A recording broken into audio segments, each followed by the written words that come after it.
pwedeng, lalo na pagkarumal-dumal na krimen, hindi ho talagang pwedeng ipakawala eh. Dinadala ho siya sa bahay pag-asa, meron ho doong psychologist, may social worker, at pwede rin pong mag-aral yung bata doon, yung alternative learning system. No, yun po yung aming karanasan. Opo, napakaganda po niyang programa na yan, pero yung atin po kasing mungkahi, iba ang pagka-karumal-dumal na krimen po kasi, Senator Win, hindi talaga ako payag na dyan lang sa bahay pag-asa. Nakita ko yung bahay pag-asa doon sa Bicol na pambihira. Ito ba yun? Baka walang maramdamang pagsisisi yung bata eh. Ang alam niyo po kasi, sa akin pong, sa karumal-dumal po ito ha. Sa heinous crimes. Ko yun. Opo, hindi po doon sa mga regular na petty, okay lang po ako doon sa kanila, sa bahay pag-asa sa kanila. Pero doon po sa mga karumal-dumal na krimen, yung realization kasi ang importante po sa lahat, yung realization, yung matanggap mo, yung nga po yung argumento ni Senator Marcoleta, matanggap mo na ikaw ay may ginawang kasalanan. Opo, at yung kasalanan na ginawa mong karumal-dumal na krimen ay pumasok sa puso't isipan at kaluluwa mo na kailangan mong magbayad ng kasalanan. At hindi ko po nakikita doon sa bahay pag-asa na magbabayad ng kasalanan ang isang batang gumawa ng karumal-dumal na krimen. Kaya nga po, ang sinasabi ko po, kung imbis na sana tayo ay lawakin pa natin yung bahay pag-asa, okay, maganda, para doon sa mga krimen na sabi nila 6 years down, okay. Wala akong ano dun. Pero yung wala tayong facility para doon sa mga batang gumawa ng krimen na karumal-dumal at dadaanin lang po natin sila sa intervention kagad. Medyo dun lang po. Sana meron munang realization, after ng pagsisisi, tsaka papasok ang intervention.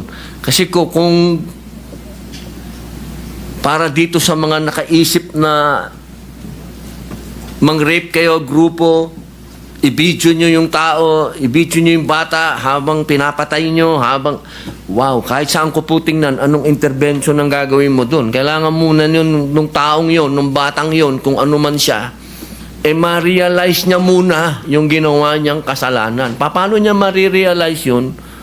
Kung hindi natin siya, hindi ho ikulong sa bilibid, ikulong sa isang juvenile detention.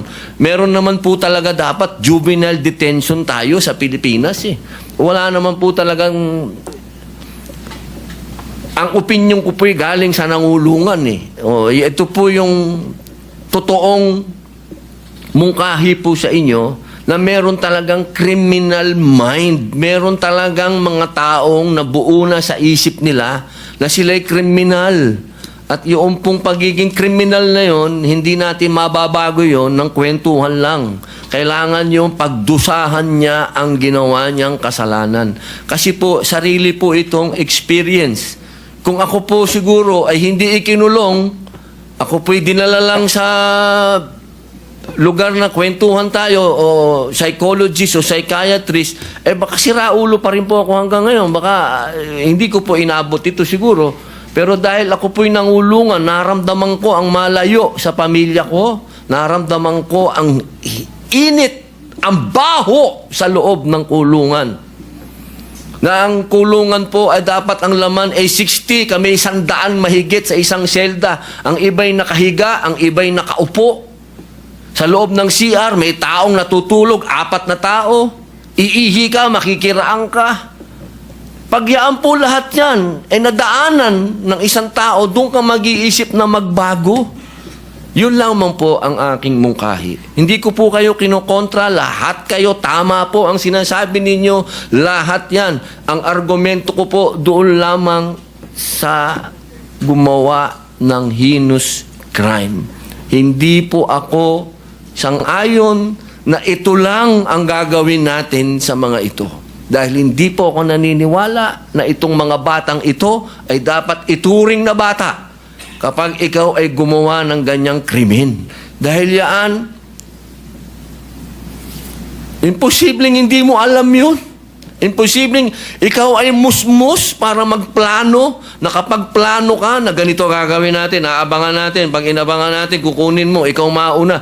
So, paano naging bata yun? Opo, yun lamang po ang aking mungkahi. Ako po'y suportado ko po yung bahay pangarap na yan, pero kailangan natin ng youth detention, sir. Ako naiintindihan ko talagang Opo. nung Sabi ko nga, opo. Ano po yan eh? Dati na po tayong may Boys Town. Yun po ang talagang sana, yun sana ang ginawa natin, pinalawak natin, ang nangyari na wala. Hindi po kasi ako sang-ayon din. Nakita ko din po yan, katulad po ng paglalahad ko sa inyo kanina. Nakita ko rin po yan sa Bilibid nung araw. Hindi po talaga ako sang-ayon. Nakasama yung mga bata na yan. Kasi ginagamit po talaga. Sa Bilibid lang po, ginagamit yung mga batang yan sa kalokohan eh. Sobrang ginamit po yan ng mga matatanda sa mga pangkat-pangkat.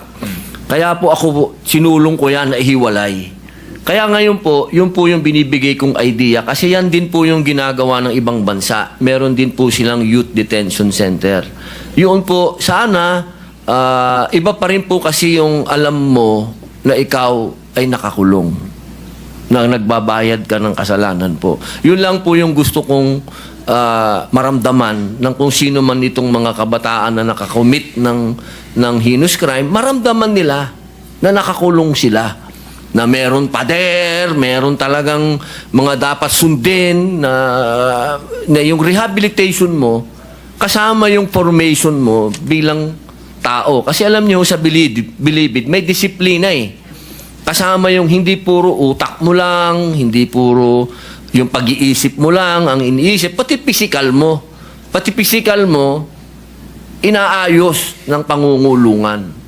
Yun po yun eh. Yun yung gusto kong ma-achieve nitong mga ito. Hindi, yung intervention natin, maraming salamat. Oh, gusto ko yan. Oh, yan nga ang pinaglaban ko sa kulungan nung araw eh, yung ganyang intervention. Human rights, lahat ng yan, pinaglaban natin po yan sa Bilibid. Kahit tingnan nyo po sa talaan ng New Bilibid Prison, nandiyan po yan. Isa po tayo sa nakipaglaban dyan. Pero may katotohanan eh. Yung katotohanan, dapat magbayad ka ng kasalanan mo. Saan? Dapat detention center. Yun lang naman po. Kailangan mga kabataan na nandoon, na nakakulong sila, alam nilang nakakulong sila at nagbabayad sila ng kasalanan nila. At siguro po, kapag sila'y nakitaan na sila'y okay, tsaka po sila ilipat sa bahay pangarap. Doon natin ngayon makikita kung sila ay dapat bang bigyan ng panibagong buhay. Kasi po, kung kaagad meron tayong okay ka na dito, ito lang mangyayari sa iyo. Kung maniwala ka sa akin, Boss Win, maniwala ka sa akin, walang pinakamakagaling na artista kundi kriminal. Nako. Opo. may isa pa. Alman, some questions about his privilege speech. Opo, isa pong karangalan ang matanong ng ating guro. Well, Mr. President, unang-una, papasalamat ako una sa Diyos, pangalawa kay Senator Robin, pangatlo po sa ating mga colleagues for being very active on this issue. Kasi truly, one of the most important gifts of God is children. Diba? And bakit ba tayo nagtatrabaho dito sa Senate kung hindi para sa hindi lang sa present generation pero sa next generations, di ba? And unless this issue is properly addressed, and I think this is an issue that has been debated on since naging controversial nga ang the age, whether the proposal is iakyat or ibaba, whether yung pinag-uusapan nga is custody ng magulang, DSWD, or sa bahay, di ba?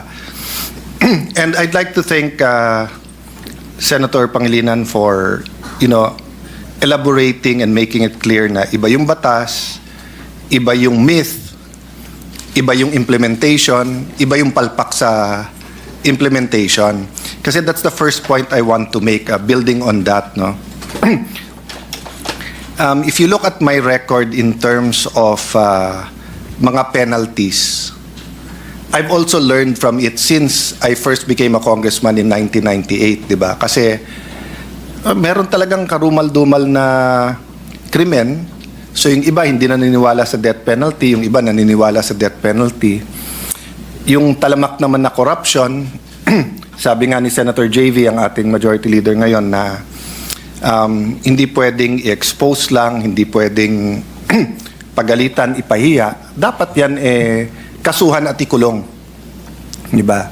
So, what criminology or yung sciences have taught us that it is the certainty of two things. One, the certainty na mahuhuli ka. And number two, yung certainty na paparusahan ka. So kahit gawin mong death penalty ang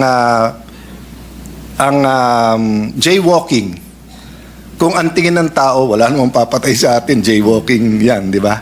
Pero kahit yan ay ano lang, pitik sa tenga. Pero kung sigurado nilang huhulihin ka at siguradong pipitikin ka sa tenga, mas papakinggan yon.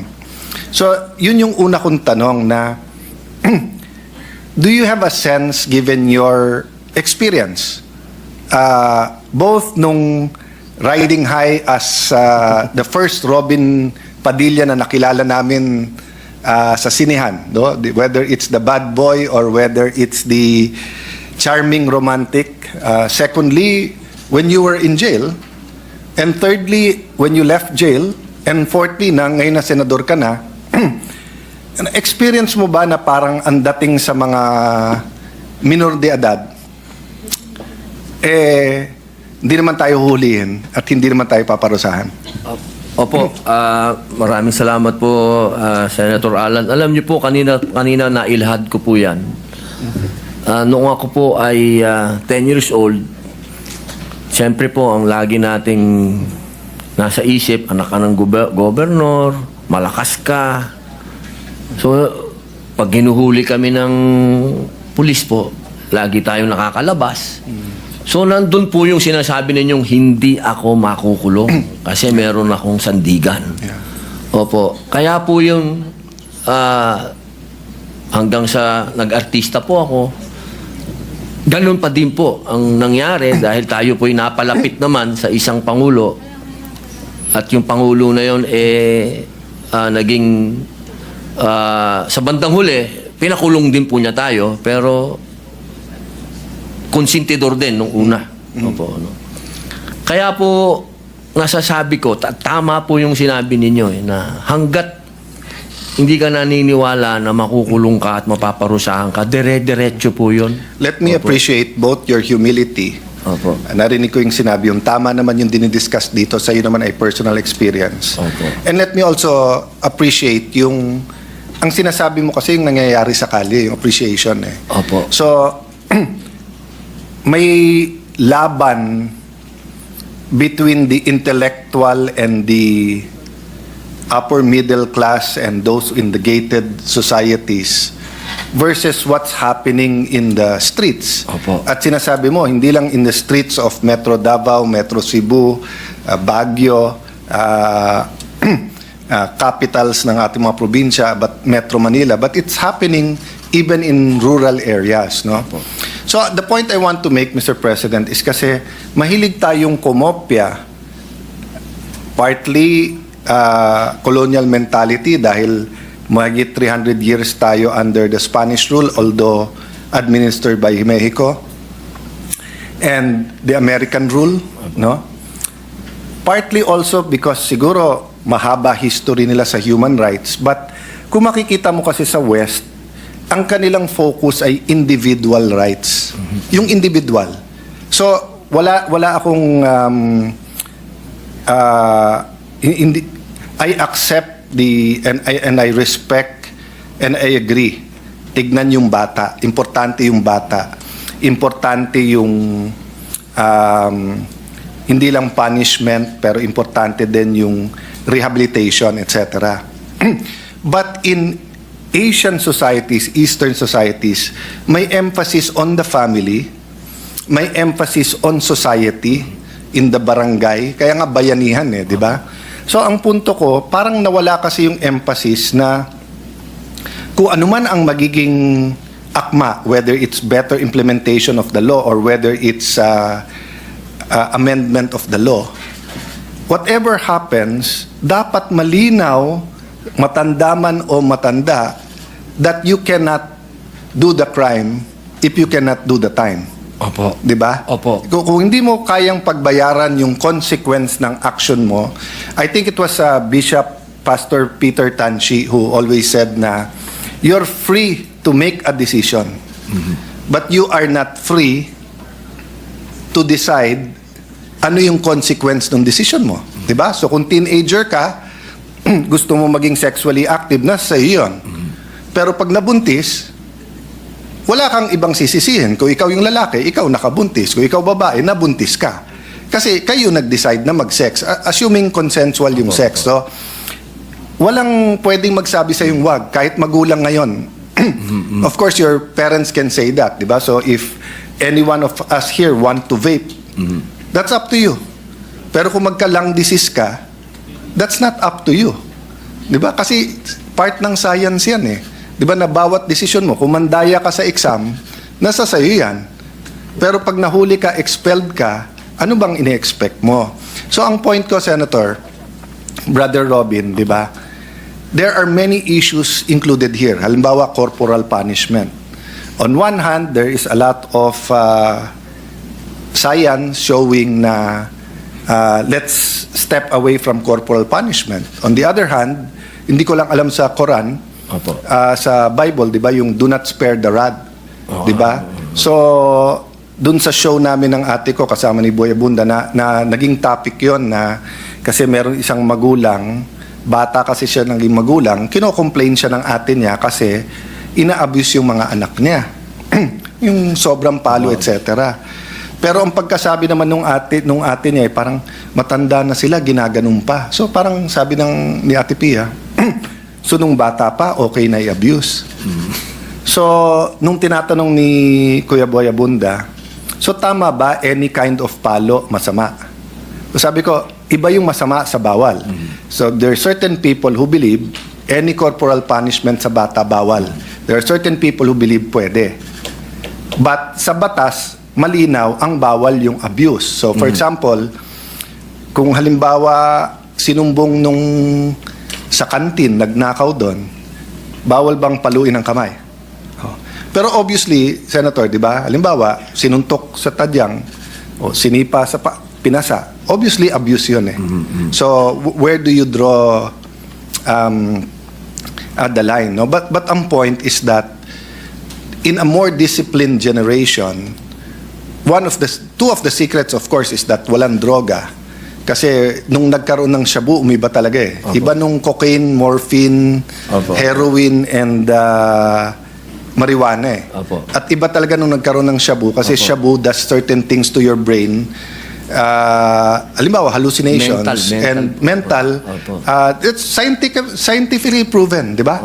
Yung, for example, sa marijuana or sa ibang drugs, hindi mo babarilin yung sarili mong magulang tapos sasabihin mo kasi nakita mo demonyo kaya hindi ka mangre-rape ng 5 years old tapos sasabihin mo akala mo kasi 18 hindi mo pa rin dapat i-rape kung 18 anyos, but yung as you said, heinous, karumal-dumal, di ba?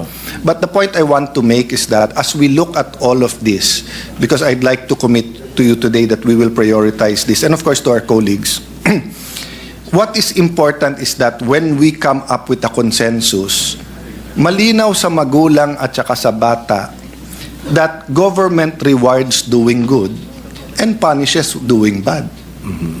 Di ba, as you said, di ba na, I mean, medyo kumakain ako nung nakikinig ako sa iyo sa loob na nung kunikwento mo kasi isang ministry ko sa jail So trinatry ko na every birthday ko, nandyan ako sa Camp Bagong Diwa, 3 yung jail dyan Metro Manila Integrated Jail, Taguig City Jail, tsaka yung